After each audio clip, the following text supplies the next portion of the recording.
What is the accessory marked as X. यहाँ पर जो सहायक उपकरण में एक्स के रूप में चिन्हित भाग का आपको नाम पूछा गया है, तो इस भाग का नाम क्या है?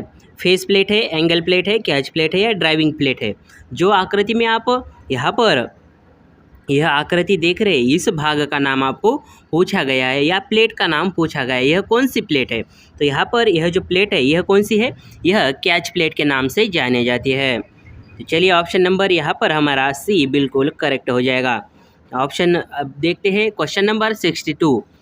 What is the name of accessory. सहायक उपकरण का नाम क्या है? इस उपकरण का आपको क्या करना है? नाम बताना है। देखिए दोस्तों, यहाँ पर हमने ऑलरेडी कुछ वीडियो में बताया है कि आपको 38 क्वेश्चन में से यह जो ड्राइंग के क्वेश्चन है कम से कम 8 से 10 क्वेश्चन यहाँ पर पूछे जाते हैं। इसलिए यह वीडियो आप लास्ट तक ज़रूर देखें, क्योंकि यहाँ पर इस वीडियो में ज़्यादा से ज़्यादा ड्राइंग के क्वेश्चन है। हो सकता है इसमें से कम 1-2 क्वेश्चन तो आपको ज़रूर आ जाएंगे। तो चलिए ध्यान से देखिए क्वेश्चन को, क्योंकि यहाँ पर जो है हम अत्यंत बारीकी से आपको समझा देंगे। देखिए, इस उपकरण का आपको क्या करना है? नाम बताना है। फेस प्लेट है, एंगल प्लेट है, कैच प्लेट है या ड्राइविंग प्लेट है? यह कौन सा प्लेट है आपको यहाँ पर पूछा गया है? तो इसका सही आंसर क्या है? ऑप्शन नंबर ये, यह फेस प्लेट है। कौन सा? फेस प्लेट है ये। ऑप्शन नंबर ये हमारा बिल्कुल करेक्ट हो जाएगा। What is the name of the part marked as X. यहाँ पर इस भाग का नाम आपको पूछा गया है। इस भाग का नाम क्या है? काउंटर वेट है, क्लैंपिंग बोल्ट है, एंगल प्लेट है या पैरेलल ब्लॉक्स है? तो यहाँ पर क्या पूछा गया है? इस भाग का नाम आपको यहाँ पर बताना है कि यह कौन सा भाग है, इस भाग का नाम क्या है। तो यहाँ पर इसका सही आंसर क्या है? ऑप्शन नंबर ये, यह क्या है? काउंटर वेट है। What is the name of the part marked as X. X के रूप में चिन्हित भाग का नाम क्या है? यहाँ पर क्या पूछा गया है? एक्स के रूप में चिन्हित भाग का नाम आपको बताना है। लाइव सेंटर है, कैच प्लेट है, लेथ कैरियर है या ड्राइविंग प्लेट है? तो यहाँ पर इस क्वेश्चन में यह जो भाग का नाम पूछा गया है, इस भाग का नाम क्या है? दोस्तों देखिए, यहाँ पर इस क्वेश्चन में ज़्यादा से ज़्यादा ड्राइंग के क्वेश्चन है, इसलिए हम बार बार कह रहे हैं कि यह वीडियो बहुत ही महत्वपूर्ण है। इसलिए आप अभी से इस वीडियो को लाइक करें और चैनल को भी सब्सक्राइब करें, क्योंकि ऐसी ही नॉलेजेबल वीडियोज़ यहाँ पर आने वाली है। तो यहाँ पर इसका सही आंसर क्या है? इसका सही आंसर है ऑप्शन नंबर सी, यह लेथ कैरियर है। क्या है? Lathe carrier. What is the part of in component rest other than compound slide. कौन सा भाग कंपाउंड स्लाइड के बजाय कंपाउंड रेस्ट में असेंबल होता है? Swell base, compound slide, saddle या एप्रॉन? तो यहाँ पर क्या पूछा है? क्वेश्चन को ध्यान से समझिए। जब तक आप क्वेश्चन को ध्यान से नहीं समझेंगे, आपको जो है यहाँ पर आंसर देने में थोड़ी सी परेशानी हो सकती है। देखिए क्या पूछा है? कौन सा भाग कंपाउंड स्लाइड के बजाय कंपाउंड रेस्ट असेंबल किया जाता है या असेंबल होता है? तो यहाँ पर कौन सा भाग होता है? तो यहाँ पर इसका सही आंसर है ऑप्शन नंबर ये, जो स्वेल बेस होता है वह कंपाउंड स्लाइड के बजाय कंपाउंड रेस्ट में असेंबल होता है। What is the specification of centre lathe marked as X. X के रूप में यहाँ पर जो दिखाया गया है, इस चिन्हित भाग का नाम क्या है?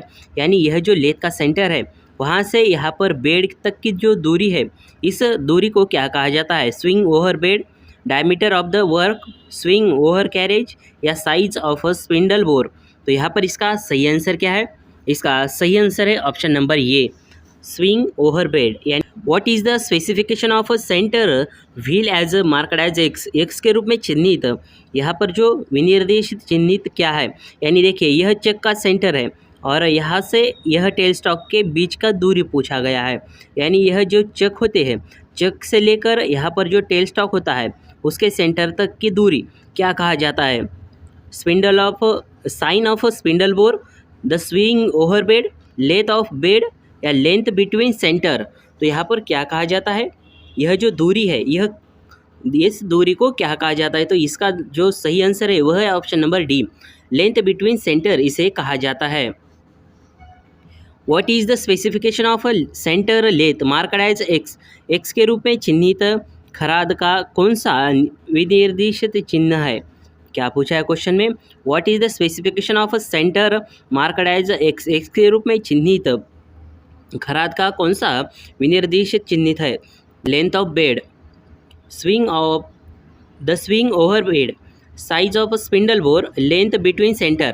तो यहाँ पर कौन सी दूरी पूछी गई है? देखिए, यह जो लेथ का सेंटर है, यहाँ से लेके पूरी टेल स्टॉक के आखिरी तक, यानी जो बेड ख़त्म होता है वहाँ तक की दूरी। तो यहाँ पर इसका सही आंसर क्या है? इसका सही आंसर है option number A, length of the bed, यानी बेड की लंबाई या बेड की लेंथ भी कह सकते हैं।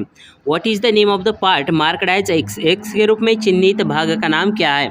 यहाँ पर जो यह एक्स के रूप में चिन्हित भाग का नाम पूछा गया है, यह क्या है? टेल स्टॉक है, टूल स्टॉक है, हेड स्टॉक है या कंपाउंड रेस्ट है? तो यहाँ पर इसका सही आंसर क्या है? इसका सही आंसर है ऑप्शन नंबर ये, यह टेल स्टॉक है। यह कौन सा है? यह टेल स्टॉक। हेड स्टॉक कौन सा है? यह हेड स्टॉक है। आपका जो कंपाउंड रेस्ट होता है वह किधर होता है? यहाँ पर होता है। तो यह आपको ध्यान में रखना होगा। What is the name of the part marked as X? X के रूप में चिन्हित भाग का नाम क्या है? देखिए यहाँ पर यह इस भाग का नाम पूछा गया है। हम इसको थोड़ा सा झूम करके आपको बता देते हैं। देखिए यहाँ पर इस भाग का नाम आपको बताना है कि इस भाग का नाम क्या है। कंपाउंड रेस्ट है, क्रॉस स्लाइड है, टूल पोस्ट है या ऑप्शन नंबर डी क्या है? कैरेज है। तो यहाँ पर इसका सही आंसर क्या है? देखिए इसका सही आंसर है ऑप्शन नंबर ये, कंपाउंड रेस्ट, जो कि हमने अभी अभी आपको बताया था। What is the name of the part marked as X in center lathe? X द्वारा केंद्र खराद का कौन सा भाग चिन्हित है? यानी यहाँ पर इस भाग का नाम आपको बताना है। बेड है, कैरेज है, फीड शाफ्ट है, लीड स्क्रू है। तो यहाँ पर इसका सही आंसर क्या है? इसका सही आंसर है ऑप्शन नंबर डी, यह लीड स्क्रू है। क्या है? Lead screw. What is the name of the part marked as X in center lathe? X द्वारा केंद्र खराद का कौन सा भाग चिन्हित है? यानी यहाँ पर एक्स द्वारा कौन सा भाग चिन्हित किया गया है, उस भाग का आपको क्या करना है? नाम बताना है। बेड है, कैरेज है, फीड शाफ्ट है, लीड स्क्रू है। तो यहाँ पर इसका सही आंसर क्या है? इसका सही आंसर है ऑप्शन नंबर सी, यह फीड शाफ्ट है। देखिए दोस्तों यहाँ पर आकृति में आपको नहीं दिख रहा है फीड शाफ्ट, लेकिन मैं आपको यहाँ पर बता देता हूँ फीड शाफ्ट कौन सा होता है और लीड स्क्रू कौन सा होता है। देखिए लीड स्क्रू पर क्या होते हैं? थ्रेड काटे जाते हैं। और कौन से थ्रेड होते हैं? एक्मे थ्रेड होते हैं। और फीड शाफ्ट जो होता है उसमें कोई भी थ्रेड काटे नहीं जाते, सिर्फ एक स्लॉट होता है। यह आपको ध्यान में रखना होगा। What is the name of the part marked as X in center lathe? X द्वारा केंद्र खराद का कौन सा भाग चिन्हित है? यानी इस भाग का नाम आपको पूछा गया है।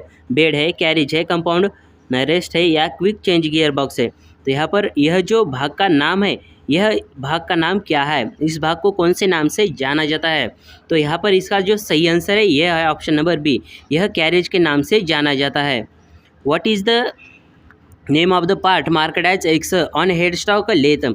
एक्स द्वारा खराद हेड स्टॉक का कौन सा भाग चिन्हित है? यानी यह जो भाग है, इस भाग को क्या कहते हैं? इस भाग का नाम क्या है? टेल स्टॉक है, लेथ चेक है, लेथ स्पिंडल है या स्पीड चेंज लीवर है? तो यहाँ पर इसका सही आंसर क्या है? इसका सही आंसर है ऑप्शन नंबर सी, यह लेथ स्पिंडल है। लेथ स्पिंडल के ऊपर लेथ चेक को फिट किया जाता है और स्पिंडल की मदद से ही चेक को जो है वह मूवमेंट क्लॉकवाइज या एंटी क्लॉकवाइज मूवमेंट हम यहाँ पर कर सकते हैं। दोस्तों अगर आपको यह वीडियो पसंद आ रहा है तो इस वीडियो को ज़रूर लाइक करें और चैनल को भी सब्सक्राइब करके अपने दोस्तों के साथ यह वीडियो ज़रूर शेयर कीजिए, क्योंकि ऐसे ही नॉलेजेबल वीडियोज़ यहाँ पर टाइम टू टाइम आपको देखने को मिलते रहेंगे। What is the name of the part marked as X in a cone pulley head stock of lathe?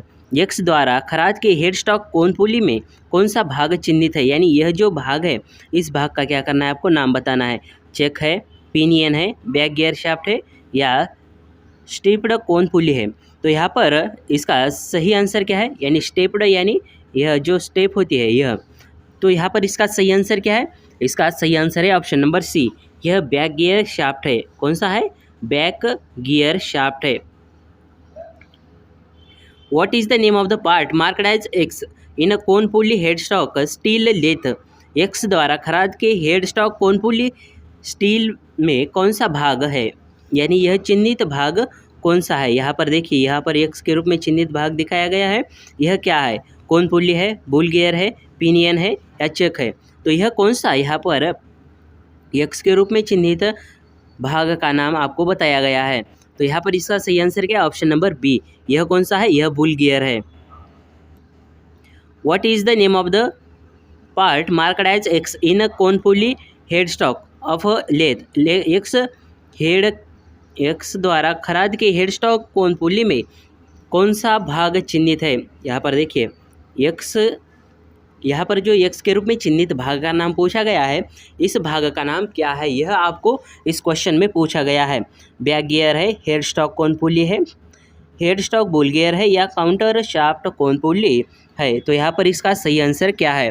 तो यहाँ पर इसका सही आंसर है ऑप्शन नंबर बी, यह हेड स्टॉक कौन पुली है। कौन सा है? हेड स्टॉक कौन पुली, ऑप्शन नंबर बी यहाँ पर हमारा बिल्कुल करेक्ट आंसर हो जाएगा। What is an accuracy of an independent four check in metric system? स्वतंत्र चार जबड़े वाली चेक की मेट्रिक पद्धति में शुद्धता कितनी होती है? क्या पूछा है? देखिए स्वतंत्र चार जबड़े वाली चेक की मेट्रिक पद्धति में शुद्धता कितनी होती है? मेट्रिक यानी एमएम और ब्रिटिश यानी इंच, ब्रिटिश यानी कौन सा? इंच। तो यहाँ पर इसकी जो शुद्धता यानी देखिए इसका कितना एक्यूरेसी में हम इसको क्लैंप कर सकते हैं, यह भी पूछा गया है। Option number A 0.001 mm, option number B 0.002 mm, option number C 0.01 mm, option number D 0.02 mm। कौन सा यहाँ पर स्वतंत्र चार जबड़े यानी 4 जा चेक वाले यह जो होता है, इसमें मेट्रिक सिस्टम में कितना हम यहाँ पर एक्यूरेसी से सेट कर सकते हैं? तो यहाँ पर इसका सही आंसर क्या? ऑप्शन नंबर डी 0.02 mm तक यहाँ पर हम एक्यूरेसी में इसको सेट कर सकते हैं। Which is 4 jaw check, 4 jaw check वाली कौन सी है? चार जबड़े वाली चेक कौन सी है? Self centering check, independent check, self aligning check और कॉलेज चेक। तो यहाँ पर क्या पूछा गया है? चार जबड़े वाली चेक कौन सी है, यानी उसका दूसरा नाम कौन सा है, यह भी क्वेश्चन को आपको समझना होगा। तो यहाँ पर इसका चार जबड़े जो भी 4 जा चेक होता है उसको जो है यहाँ पर दूसरे कौन से नाम से जाना जाता है? तो इंडिपेंडेंट चेक के नाम से जाना जाता है। सेल्फ सेंटरिंग जो चेक होता है वह कौन सा? 3 जा चेक होता है। और दोस्तों देखिए यहाँ पर जो 3 जा चेक होता है उसको यूनिवर्सल चेक भी कहते हैं। और दोस्तों यहाँ पर उसका और एक इसमें क्या है कि जो 4 जा चेक होता है वह भी सेल्फ सेंटरिंग होता है, लेकिन हमें जो है यहाँ पर 4 जा चेक बोला तो यहाँ पर इंडिपेंडेंट चेक यहाँ पर कहना चाहिए, क्योंकि किताब में ये है। और अगर आपने कंपनी में देखा होगा तो जो सेल्फ सेंटरिंग होता है उसमें भी यहाँ पर 4 जा चेक में भी सेल्फ सेंटरिंग होता है, जैसे कि 3 जा चेक होता है वैसे ही 4 जा चेक भी होता है। यह एक्स्ट्रा नॉलेज है और यहाँ पर हमने आपको इसलिए बता रहे हैं क्योंकि यहाँ पर कंफ्यूज मत होइए। देखिए यहाँ पर अगर आपको बोला गया है कि सेल्फ सेंटरिंग कौन सा है तो 3 जा चेक ही आपको करेक्ट करना है, और इंडिपेंडेंट चेक को 4 जा चेक कहा जाता है। चलिए, व्हाट इज़ अ 3 जा चेक? 3 जबड़े वाली चेक को क्या कहा जाता है? 4 jaw check, magnetic check, combination check या सेल्फ सेंटरिंग चेक? तो यहाँ पर इसका सही आंसर क्या है? Option number D. देखिए हमने अभी बताया सेल्फ सेंटरिंग चेक 3 जा चेक ही करेक्ट करना, लेकिन इसमें क्या है कि कंपनी में है वो 4 जा चेक में भी यहाँ पर सेल्फ सेंटरिंग होती है, लेकिन बहुत कम है। छोटे जॉब के लिए यहाँ पर 4 जा चेक जो होता है वह सेल्फ सेंटरिंग होती है। लेकिन आपको अगर एग्ज़ाम में पूछा गया है कि सेल्फ सेंटरिंग चेक कौन सा है, तो यहाँ पर आपको 3 जा चेक करना है। 3 जा चेक, सेल्फ सेंटरिंग बोला तो 3 जा चेक ही आपको करना है, और इंडिपेंडेंट चेक बोले तो 4 जा चेक। तो दोस्तों आज का यह वीडियो आपको कैसा लगा हमें कमेंट कर ज़रूर बताइए। यह वीडियो अपने दोस्तों के साथ ज़रूर शेयर कीजिए। इस वीडियो को ज़्यादा से ज़्यादा लाइक कीजिए, एक कमेंट अच्छा सा कीजिए, और वीडियो को लास्ट तक बने रहने के लिए आप सभी हृदय की गहराई से बड़ी विनम्रतापूर्वक धन्यवाद। मिलते हैं किसी खास जानकारी के साथ, तब तक के लिए जय हिंद, जय भारत।